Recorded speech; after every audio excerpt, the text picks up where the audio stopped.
Did Connors finally prove he was takeover worthy, and was the debt to the kingdom finally repaid? Gentlemen, raise your beverages. This is an NXT party.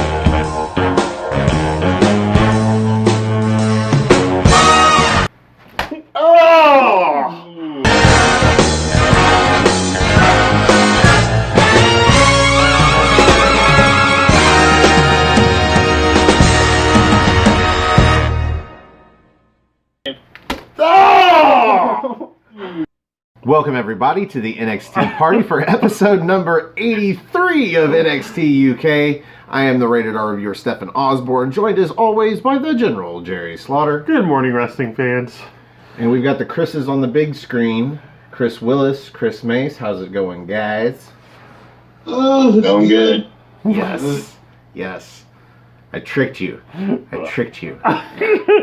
thought I'd get you both answering by calling you Chris, and then neither one of you knows which one I'm talking about, but instead I just Yeah, anyway, let's move on to this show. An excellent show. A great show. My idea for the cold open, I was going to talk about how this show is mirroring, finally, the production of NXT. And what I mean by that is they are hyping you for this week, next week, and 2 weeks from now. And they start the show off with a video promo, great video promo. Fantastic for this, video promo. Grudge match between Joe Coffey and Ilya Dragunov. They show all of it, like everything that built up to it, and they started it though. This was great. Joe Coffey comes in, they've got this great angle, good filter, and you're hearing what was going on at NXT UK TakeOver Blackpool 2. On his phone. And just in time to see Ilya Dragunov run at him and end up hitting him instead of Alexander Wolf. No, he hit Alexander Wolf, but Alexander Wolf landed on his leg. Oh, well, whatever happened. Mm-hmm. He holds the phone up and it cuts to the action. It was so great. So great. Yeah. So they're hyping the main event tonight, and throughout this show we are going to get vignettes, segments to hype the show a week from now, because we are getting the women's championship match, and a show 2 weeks from now because we're going to get another championship match as well. Yep. After that video promo, we get Tyler Bate versus Joseph Connors. We knew we were getting this match. Didn't know it would be opening the show. I'm kind of grateful that it did. This was a pretty damn good match. It was an awesome match. It was everything I was hoping it was actually going to be, short of Joseph Connors not winning. But yeah. it was an excellent match. Like, he went in trying to prove that he was worthy of even being in the ring with Tyler Bate, and he did just that. I'm jaded because, yeah, they did that just fine, but Joseph Connors didn't win. And there was a spot in this match where he should have. Yeah. So he gets frustrated early on and goes to get a chair, but then realizes, yeah, what's the point of this? I'm going to get disqualified. Throws the chair down, gets in the ring, and I'm like, that's going to come into use later. Sure enough, towards the end of the match, Tyler Bate's outside because he does this dive over the top rope. It lands it, does good, but eventually turns around and gets toe-holded face first onto the chair. He throws him back in the ring, gets in the ring, does this new signature move that he's got, and it is a belly-to-back drop, like spun over, and he turns around and face plants him into a face buster. Really cool, but he didn't get the pinfall, and he should have gotten the pinfall. Like that, what's the point of him putting him face first into a chair, which is incidental contact? They remind us on commentary, so he doesn't get disqualified necessarily because, yeah, he put it there, but the ref didn't remove it or nothing. Anyway. Chris Willis, did you actually think there was a point in this match that Joseph Connors was going to pull it off, or did you see Tyler Bate just going all the way with it? Honestly, I was looking for an upset. I was thinking Joseph Connors should have got the victory. He's actually been undefeated for 6 months, not 8. Todd Phillips, he messed that up as usual. Oh. Main roster announcers. But anyway, the match itself was really, really damn good. Like, Joseph Connors really belonged. He had to really prove to himself that he was really worthy. And trust me when I say that he got 2 thumbs ups with me. Awesome match with Tyler Bate. Awesome. Chris Mace. Joseph Connors proved he was takeover worthy. You damn right he did. This was an awesome match. I haven't seen him. I don't feel like he's wrestled this good since they did way back when they did the tournament to crown the first UK champion in the first place. This match was incredible. I thought he could have easily won when Bate went for the rebound the first time, and Connor was able to duck it and then be able to reverse it.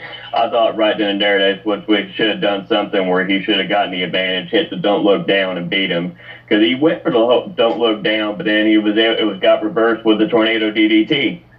All in all, I said Connors proved he was takeover worthy. This match was incredible, but I still think he should have won the match. I think it wouldn't have hurt Bate to lose this match here. It wouldn't have. Hell no, exactly. I was even thinking at some points like somebody going to come out and help Joseph Connors. I mean, we haven't seen Cassius Ohno in a couple weeks. Maybe he'd pop out there. I'd have been fine with that.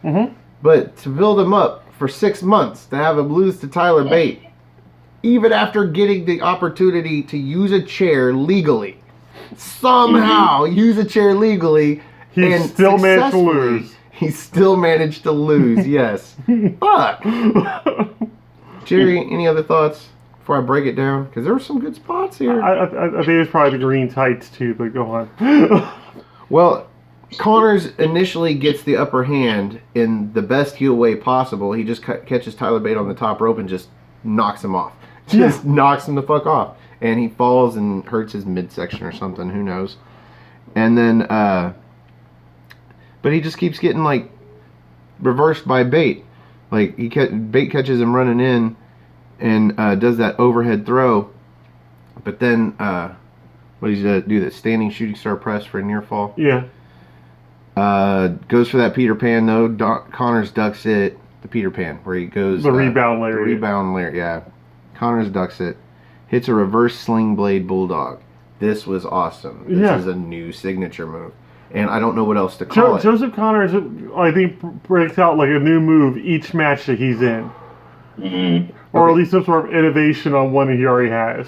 He, like, jumps into Tyler Bate looking for a left-armed bulldog, but then, like, turns in midair and then ends up catching him with a right-arm bulldog and brings him down. It looks like a reverse sling blade, I'm telling you. Anyway, near fall. So, whatever. That's where he knocks him off the top, or he knocks Bate off the apron and does a suicida. And then a slingshot flatliner. A crisp-looking one. There were a couple of times where I thought he might have gotten the win here. And then this is where he gets that drop toe hold onto the chair outside. And then the belly to back into a face buster for a near fall. Then he goes for the don't let down, and as Chris said, Bate counters with a DDT, and then immediately kicks him in the face, and then hits the Peter Pan lariat, and then hits the Tyler Driver. So like he has to hit him with like 2 signatures and a finish and a finisher, and gets the 1, 2, 3, and I just don't get it. Why? What does he gain out of this? He gains 0. What I really liked about the end of this match also was the fact that the crowd gave it a standing ovation. Like very seldomly do you see standing O's on like the NXT UK television, but this was worthy of one. So worthy, I guess. Yep, worthy. You are worthy. Seriously. Seriously. What's next for Tyler Bate? What's next for Joseph Connors? Yeah. So this is where we get the aforementioned video promo for Toni Storm versus Kaylee Ray, and I can't say enough about this. These were individual interviews with both girls that they cut up and spliced with a lot of their history and a lot of the wins that Kaylee Ray has had over Toni Storm, because she says she's beat her not only for the title in a singles match, but in title defense in a 3-way. So she has nothing left to prove other than just getting Toni Storm off her fucking jock. Yeah. This match, she gets to like make Toni Storm say I quit and give up her opportunity at that title so long as Kaylee Ray holds it. And you have a clock ticking the entire time too. And finally, like Kaylee Ray actually pulls off the line that we're waiting on. Tony time is up.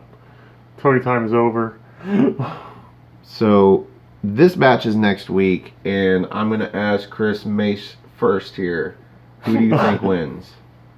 I already said 2 weeks ago, I'm going to stick with it. I think Toni Storm's going to snap and fucking win this title. As much as I can't stand that woman, and everybody knows I can't stand that woman, I think she's going to just eventually just snap and end up winning that title. Chris Willis? Well, I'm going to go with Kaylee Ray to retain the Women's Championship. Finally, the women's title is finally defended on TV for the first time since episode 45. Finally, we get to see a championship match on NXT UK TV. It's about time. Jerry? I think Toni Storm's going to lose, and I think she's going to go over to regular NXT and challenge Ripley after WrestleMania. Again? That makes a lot of sense. Mm-hmm. But Kaylee Ray has also had the title for quite a while. Since August 31st. And if they were going to make someone the first ever two-time NXT UK Women's Champion... Oh, God, it's going to be Toni two-time.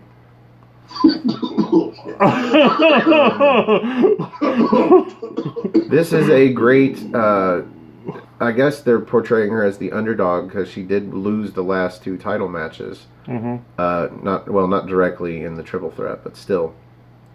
She got bested. Anyway... okay, sorry. Go ahead. But there's also this whole thing, like, granted, it happens later in the show, but Jenny comes out and talks a whole bunch of crap about Jazzy Gabber and how she's looking for a new associate. That could also mean Toni Storm could go heel and they could be teaming up because they're teaming up right now in Progress. No, because it's all about Jenny. She's not going to team with an equal. She's going to team with somebody that is going to help her get ahead. I believe. Anyway, I don't know which way to go. I'm just going to say Toni Storm. Fuck, man. So I'm the odd one out. Wow. No? Mm. Yeah. Mm-hmm. Oh, yeah, because Jerry's opinion doesn't matter. Why? Is it because I'm white? Either way, it would only be the case for half of your opinion. Seriously. Either way. Okay, so this is hyping next week. So to hype up for 2 weeks, we get Sid Scala in the back with Johnny Saint. And here we've got Walter and Dave Mastiff, and the title's sitting between them. And Sid Scala's talking. And fuck, I mean, what else? Like, this is going to be a title match. Yeah. Duh. Like, we saw this coming. We've seen this coming for the last 2 or 3 weeks. I love how chubby Mastiff was. He's like, thank you for the opportunity and everything. And Walter's like, oh, so you're just handing out favors to your buddies now. That's cool. I'll kick his ass anyway. It doesn't matter. Yeah, he is the best heavyweight. He is the blah, blah, blah, whatever. He's indifferent to it. So we get this match in 2 weeks. And Chris Willis, why don't you go first? Who do you got? Walter's retaining. Finally, that championship is going to be defended on TV since episode 49. It's going to be Walter. Mace? Walter. He's not going to lose with the Mastiff. Jerry? Master's momentum really went downhill. Mm-hmm. Yeah. I can't wait to see Mastiff get powerbombed. that is going to be the craziest sight, dude. Chances are they're going to rig the ring to just collapse. That would be awesome. They need to. If they don't do it, they're stupid. Collapse they're the ring. Stupid television. Walter crawls slowly into the cover. Yep. The ref, who's damn near knocked out, The referee's crawling back into the ring upwards because it's like a 45-degree angle. Oh, no. This is what you do. This is how you make it believable. You make sure the ref takes a bump about 90 seconds before the ring collapses. Yeah. That way they've already sent out another ref and he's running. Yeah. And as soon as the ring collapses, he's like, He's like, whoa! But then he sees him like crawl into the cover and he's like, well, what do I do? He runs in and 1, 2, 3. Has to literally crawl up into the ring because it's like at an angle. I mean, I mean, it would be super Book like, it. of course, right? But I feel like it would be the best way to go about it, or at the very least, We haven't seen a ring collapse in NXT UK. We might as well. you could have another ref run out in time, even after the ring collapse, though. Anyway, Make the new fantasy referee. booking. Yeah, Walter wins, of course, Walter wins. So, this is where we get Jenny interrupting Tom Phillips and Aiden English, who are. You get at least one shot per episode where it shows both of them at the announcer's table and they're talking about something going on or something coming up, and they get interrupted by Jenny, who comes out and gets on the table and wants to let everybody know that what happens when you betray her is your career's over. She's talking about Jazzy Gabbard. She never names her specifically. I love the fact that they actually made that into almost like a storyline, but had Jenny pretty much more or less firing her. Yeah, she disobeyed Jenny, so Jazzy got the boot, and she doesn't tolerate insolence, she says. But for now, it's only about the Queen. But yeah, as you stated, she is looking for... It kind of mentions, sort of, subtly, that she's looking for somebody else to fill that spot and be her bodyguard. Yep. So, we'll see where that goes. My favorite part in the whole thing was just her sticking out her hand at the end, just waiting for Aiden to grab it and lower her down. I'm like, that's gangsta. Yeah, and then Tom Phillips goes to finish what they were going to say before she interrupted, and Noam Dar's music comes on. They're like, Jesus! He's like, son of a... And then the ring bell goes, ding, ding, ding. And this was great. This was great. Noam Dar comes out, and he's facing Josh Morrell. And we've seen Josh Morrell at least once that I know of when Eddie Dennis pulled him out of the ring and beat the shit out of him. Yeah, beat the living hell out of him, yeah. Not the living hell, just the shit. Okay, the dead hell. Well, he threw him around the ring a couple of times and then threw him back in the ring for Trent Seven to be like, what the fuck is this? Why is my cat bringing me a dead bird? That's the analogy I was about to make, but yeah, that works. So, Noam Dar versus Josh Morrell, and I immediately underlined Noam Dar is, of course, right? Mm-hmm. But this was okay. This was an okay match. Chris Willis, what did you think about this match? Oh, I knew Noam Dar was going to win. Mm-hmm. But the match was good. It was okay. It was good to see Noam Dar back for the first time in like maybe almost 2 months. He was gone for a while. I think the coolest Morrell look for me was at the beginning when he does a backflip off of the corner. But, like, the match hasn't even started. I expected cooler things out of him after that, and it just didn't happen. Mace? I mean, it was okay. We already knew Noam Dar was going to win. Just a little back and forth interaction. You know, him playing around and getting his face slapped off was probably the highlight of the whole match. Like I said, Noam Dar winning was just like, this is the only weak point I thought of the show was this. Yeah, filler. Sure. Well, we already knew who was going to win the match, but I think the more impressive match was the referee.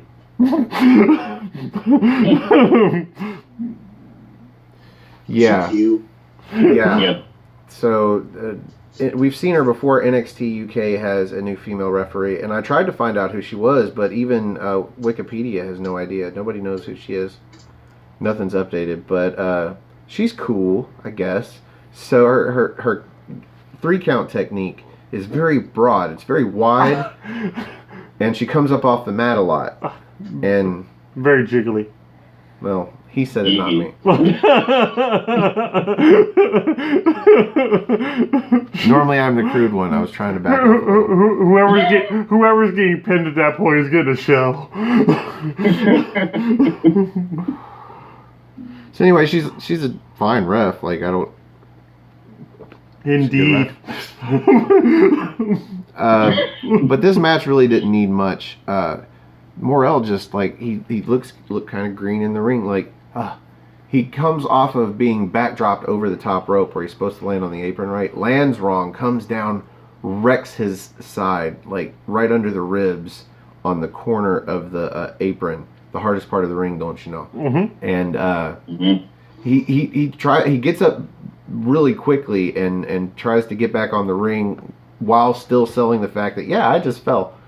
And gets back to his spot just to get his legs kicked out from under him, and he goes face first right into the apron. the hardest part of the ring. Don't you know? And Dar eventually, gets him back in the ring with like this arm lift. So I like lost the part where he was working on his arm, but whatever. Anyway, he gets a little bit of babyface like offense, but then goes to the top rope and goes for, all I could call it was a flippy spinny. He was going for some flippy spinny shit because he doesn't get to land it because Dar dodges out of the way and then runs at him and kicks his legs out from under him again. He face plants into the mat, and then Dar waits over in the corner with his pinkies up, and I'm like, here comes the Nova Roller. Sure enough, wicked Nova Roller. Mm-hmm. And 1, 2, 3, Noam Dar wins. Of course he wins. We knew he was going to win. That sounds like a toy spinny thingy, whatever you just said. The flippy The spinny spinny. flippy. Yes, well, yeah. Yeah. So A whirling dervish. no aftermatch, no nothing. Just Noam Dar wins and poses with his pinkies up. Well, he needed the win. He needs to be back on TV again. So I guess after getting snubbed for NXT UK Takeover Blackpool too. I think he should have still been there, just like doing some like selling T-shirts or some shit. I think that would have been hilarious. Should have had him on commentary. I want to see more Noam Dar. I think everybody does. Nobody wants to admit to it, but they do. So we get a cool little promo video. It's not really an interview because they're just talking at the camera. The Hunt. And they're talking to the grizzled young veterans who are pulling double duty at this point. Because they're on NXT right now as well. And they're talking to that because they got briefly mentioned in a promo that the grizzled young veterans did last week, I think. Yeah, because they pretty much called them gimmick wrestlers. And they said, it sounds like you boys are looking to the future when really you need to be looking behind you, over your shoulder, because that's where we're going to be. And next week, yeah, that's where they're going to be. So they're the past? So next week, Wild Boar and Primate versus Zach Gibson, James Drake. This should be a fun match. I feel like we've seen it before. We have. And this is a different Hunt, though, Yeah. I believe. This is a different Hunt. So this should be a better match. Do we see them pulling off the upset and the grizzled young veterans just staying out over in WWE, just regular NXT? I feel like they've set themselves up to be on regular NXT for at least a few weeks now. Yeah. If not leading up till Takeover Tampa. But these are pre-taped and they only have to be done like once or twice a month. Like they could do double duty and stick around for a while.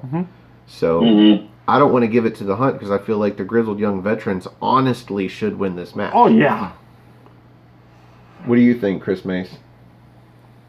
Grizzled young veterans need to keep winning this match. I just have a feeling they're going to set them up. They need to get all the wins they can, so they're going to set them up for Riddle and Dunn for TakeOver is what I'm thinking is going to happen. They're going to get that rematch from the Dusty Classic finals. Willis? Well, NXT UK really needs to build up these tag teams, but I got to go with Grizzled Young Veterans. It would be a great upset if the Hunt defeats, the Grizzled Young Veterans. It would be cool. You got to build some new tag teams. What do you mean build new tag teams? We have the pretty deadly now. We're doing good. Signed, sealed, and delivered. They signed papers and everything. We get to keep them forever. That's a treasure. Forever. So, one last little vignette here. An interview with Jordan Devlin. This was actually earlier in the week, they said. Basically to say, he's not here tonight. We're not doing this interview here. He's been doing things with NXT, and he's been busy. And sure enough, he says, yeah, I've been a little busy over here. Haven't really been doing anything over there. But he said he's been carrying NXT UK on his back for the last year. And I tend to agree with him. Yeah. So if he's taking a little vacation from NXT UK, then he deserves it, and he'll be back when he's ready. He's traveling abroad. But he needs to go ahead and defend the title at least once in NXT UK. So he needs to bring it over and show it off at least. Yeah. Who do we want to see him face, though, and that, if there's only going to be that one match? Mark Andrews. Jack Gallagher. Ooh, yep. Because he's been gone since he got suspended in 205 Live, so... That still exists. Mace, who do you want to see him face? I want to see him face Tyler Bate again. That's my thing. I know it's not going to happen. That's my wishful thinking. Jerry? I'm sticking with mine. I want to see him face managers as well. Cool. I think him versus Mark Andrews would be a damn good match. Well, that brings us to the main event. Uh-huh. Ilya Dragunov, Joe Coffey. This is a grudge match for Joe Coffey, and it's sort of a grudge match for Ilya because he got beat down last week, but not really. Like, they said on commentary that they had the 3-on-1 advantage in that beatdown, but if you watch the beatdown, Ilya attacks Joe. Joe puts Ilya down single-handedly, and then they take turns beating him up. At no point do they triple team him, nor do they double team him. They just take turns on him. But he picked the fight. Like, he said he was ready, and get it, got you good, but they ran a train on him. This was a match. It's due, motherfucker. And I didn't really expect the outcome we got, although I'm fine with it. Let's start with Chris Willace. What did you think about the main event? Okay, all right, I'll go for it. Man, this match was really hard-hitting. Hard-hitting. The story of this match was Dragunov's knee. Was he going to use his finisher, use his leg for his finisher later on? But he did. The match was just hard-hitting, hands down. It really was. Back and forth, the whole 9 yards. Just, man, that was great. It was really a great match. 14 minutes was worth it. I really enjoyed it. Mace? This match here was good storytelling, simple storytelling here with the match. They're both beating the shit out of each other, back and forth. One thinks he was wrong, the other one doesn't see where he was wrong. He thought he was helping him. Match itself this was a fucking awesome match. I'm sorry, I have to give it that. This was fucking awesome. Them beating the shit out of each other. That ending, the way they did the ending to this match was fucking incredible. Just two fucking guys going, no, give me your best shot. You give me your best shot, and they both go for it at the same time. Fucking awesome finish. The aftermatch, I fucking liked the aftermatch. It wasn't about always the respect thing, but it was like I said, but the way they did that after the ending of the match was fucking well done. I love this match. Yeah, the story going in was Ilya Dragunov had a debt to pay because he got involved in the championship match at TakeOver, and Joe feels like he played a part in him losing that match. Absolutely.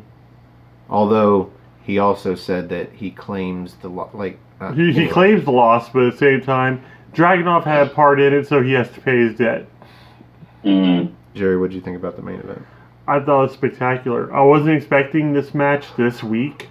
I don't know if they did mention it last week, and I just missed it that we were going to be getting it this week. But all of a sudden, we see this promo at the start of the show, and we get told that the match is going to happen that night. I'm like, okay. And then we have Joseph Connors and Tyler Bates start off the show, and I'm like, all right. And then we had the Dar and the Morrell match, and that was entertaining in itself. And then we get this match. It's just a fucking masterpiece. It was a great match. It was like everything you could expect. Wanted to more or less end a feud, even if it's a short feud. Because I think that's where the big brands are going wrong now, is they keep on replaying these matches over and over and over again. Sometimes all you need is one good fucking match for a feud, just one good fucking match, and that's what we got tonight between those two. Yeah.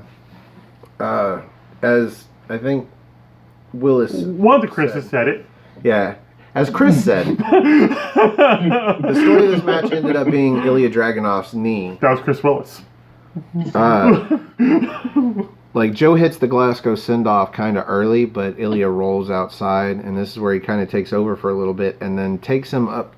Somehow they're both on the top in the corner, and he sets him up with his knee on his knee, something like that. They come off of the middle rope with a knee breaker. And from that point on, Ilya is selling that knee. Like crazy. Except where he needs it. When he needs it, he doesn't sell it so good. But anyway, at one point he hits a stalling, what he calls the Russian suplex. What we told the world he should call it was the Russian suplex. Now suddenly he's calling it the Russian suplex. Surprise, surprise. Surprise, surprise. That's his half German, half uppercut to the junk suplex. But he stalls with this thing for like 15 seconds. He hits it and bridges for a near fall. the hazelnut suplex. He goes up top though, and Joe catches him and knocks him off the top rope, but he goes backwards and ends up riding that bolt like a fucking thong. And just out. Out. Joe follows him up and they trade for a little bit, but eventually he throws him overhead with a suplex off the top, which I thought that's where Joe should have just like hit the All Raw Best for the Bells in the match. But no. At some point, he goes to run at him in the corner, and Ilya dodges out of the way, and he goes shoulder first into the post, and this is the end of the fucking match, because Ilya hits a Death Valley driver into the corner, goes up top, and does a coast-to-coast. And as he's going up top, I told Jerry, I said, dude, if he hits this, then every last believability for the rest of the match is gone. And sure enough, that's when he hits the coast-to-coast. And he goes to set up for the Moscow torpedo, but Joe gets up, kind of like Keith Lee has done in those GIFs. Yeah. He gets up, he looks at Ilya, and he does that finger down the jaw. It said, "My kingdom," and goes straight for the All Raw Best for the Bells, and Ilya goes straight for the torpedo Moscow, whatever. Moscow torpedo Moscow. Tomato. Potato. Just so happens Ilya hits his move. And I'm like, thank God. Because if he was going for like a spear move and then got clocked with the All Raw and had to turn 180 degrees that way to fall, that would be really bad. He hits it and gets the pinfall. 1, 2, 3. It was a shocking finish. Yeah. Then he gets up, not really to celebrate, just to like get his feet underneath him, and Mark Coffey and Wolfgang come to the ring. Now, see, they came out with Joe, but they do what they always do: handshake at the top, and then whoever's not wrestling goes to the back. Mm-hmm. And Aiden English said, "Hey, look at that! You know, he's so confident." I'm like, "No, that's what they do." Mm-hmm. Should watch your tape, fella. Anyway, they come out, and so you think maybe they're like, "Oh, we're gonna get some revenge attack," but no. Joe holds him back. He lets Ilya get up. Well, sort of get up. He's like half sitting, half standing, like with his dukes up. And Joe just looks at him and he says, "You paid your debt. All is well." And they leave. Yeah. That was awesome. Yeah, it wasn't about respect. Awesome finish. I like that though. They made it about him paying his debt, and he paid his debt. Even if he won, he still paid his debt. He did his match. Like we still fucking hate you, but we're done with you for right now. Rent's due, motherfucker. And that brings us to the end of the main event. And here on the NXT party, we like to rate the main event using good old-fashioned NXT.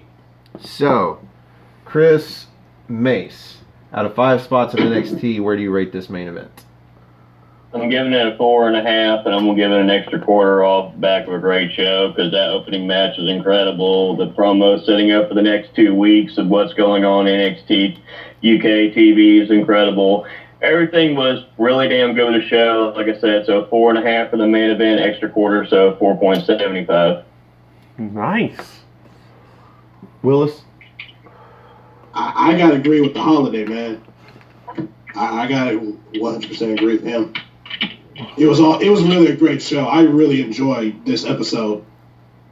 So you're going 4 3/4 too? Yeah, I really enjoyed this episode. Jerry? I said after we finished watching this, it's probably the best episode of NXT UK I've seen in an extremely long time. Granted, the fans got kind of obnoxious with the Tyler Bate chant because it kept on going like everywhere with it. It's like they started doing like dragging off, and I'm like, okay, we get it. You guys like the melody, but same time, everything about this match was hoping it was gonna be. There's a nice enough build to it. The end, like with Dragunov winning, that caught me by surprise. The show of respect at the end, I kind of saw it coming, regardless, because Gallus just isn't that way. That's Gallus, man. So, but at the same time, to actually see it like play out right there, and the show of respect from everybody in the crowd and everything, great match. 4.5, another quarter. So yeah, 4 3/4 for me too. What they said. I think it's the most unison that we've actually been on this card. Honestly, I would probably give this match 4 3/4 if Ilya Dragunov hadn't hit a fucking coast to coast. Oh, see what you did there? You took away the believability, you took away a quarter. I will give them their due if it was planned. It is weird usually when somebody works over a right limb. Yeah. In a WWE ring, and this was Ilya's right leg, and when he went for the coast to coast, the leg that he jumped off of from the rope, from the yeah, I guess most of his effort would have to come off the left leg for that, so maybe, but still though, I would give it a better score, but I'm going to agree with you guys, 4.5, extra quarter off the back of a great show. The only way this show could have been better would be to have even a brief women's match. Yeah. Because there was no women's match. But we did have that awesome promo for Toni Storm versus Kaylee Ray for next week. And we had the physical promo on the announcer's desk that was so great from Jenny. Jenny was just superb. So fuck it. Yep. 4 3/4. Yep. She's all in agreement. That might be the first time we've had 4 people 100% agree on a spot of T rating. Yeah, that's. I think it is. That is the most arbitrary fucking. We should just turn it to stars at this point. The gimmick does nothing for us now. No. But that that brings LGT. It does bring us to the end of this episode of the NXT party. So thank you for joining us. Thank you guys for coming on the show. Always great to have 2 Chris's and get confused like that every week. Mm-hmm. But let's start with Chris Mace. Where can everybody find you if they're looking for you? A holiday. If they're looking for a holiday, where can they go? Calendar. They can find me on my YouTube channel, on my YouTube channel, The Holiday Christopher Mace. You can find me on Facebook, Instagram, Twitter, Christopher Mace. And like I said, just support the NXT and support NoDQ.com. I was going to leave it simple this time. All right, Chris Willis. Christopher Willis, Facebook. Chris J. Willis 86, Instagram, Twitter, GB Chris Willis. Follow my AEW Nations group, 24K. Jeez. Yeah, that's about it. Yeah. Jerry. And support the rest of the team. What do you mean, Jerry? You always start this shit off. Thank you guys for joining us. If you would like to join us up on the big screen and help us review a future episode of NXT UK, come have a spot of NXT with us. You can find me on Twitter. Go to nodq.com/Stefan. That's STEFAN. Or if you just want to look me up, it's at Stefan R. Osborne, OSBORNE. As always, the R stands for restricted. You can also find the gentleman on Twitter. At Gerald_JSJ and my Facebook group Armbar. All capital ARMBAR.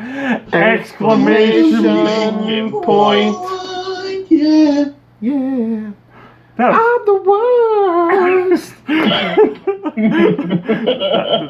that was pretty up until that moment. Also, we have the Aftermatch Wrestling Facebook group, and that's public. You can join that. And the Aftermatch_Wrestling on Instagram, that's ran by the Cleaver Call Andrew, who couldn't be with us today because he had to sleep and also was on baby duty. Baby duty. Baby duty. Yeah, you can find me on Instagram at osborne.stefan. I don't have any content, but I won't clog up your news feed, so follow me there. You can follow Jerry on Instagram. Stefan has no content in real life either. No. The _gentleman_slaughter. And we are also on Patreon. If you'd like to support the channel, at Stefan R. Osborne. Buy us tacos. Or if you just have a moment and you like the show, click the like button. Mm-hmm. And if you like all the shows, click the subscribe button. Mm-hmm. That'll help us grow our channel. And if you missed us yesterday doing the What's NXT show live, and you'd like to catch us next week, click that bell icon. That will let you know when we go live, because we've been doing that lately. Mm-hmm. And if you'd like to help the channel grow, click the share button. Share us with your friends and your family on your Twitter and your Facebook and your Instagram. Dog, cat, whatever will end up paying attention to us. Yeah, you can message people. Like, if you know friends that have a wrestling fetish, then they might actually watch NXT UK. Or just like beards. Sorry, Chris Mace. Share us with your friends. We'll give you a moment. I gotta be the odd one out. Or maybe they just like watching this guy chop that guy in the chest. Because it seems every time we make that bet, that's what you're going to get. I might edit that in here. That's at Fuck the you. end. Hey, we only got one. I'd rather see the chops than me dancing. We only got one shot of that. People might have missed that. We'll put that in. Why not? So, for the good brother Chris Willace, for the holiday Chris Mace, for the General Jerry Slaughter, I'm the Wizard of No DQ Stefan Osborne. Thank you for having a spot of NXT with us, and we will see you NXT time. Cheerio! Eat soup. Have a good day, y'all.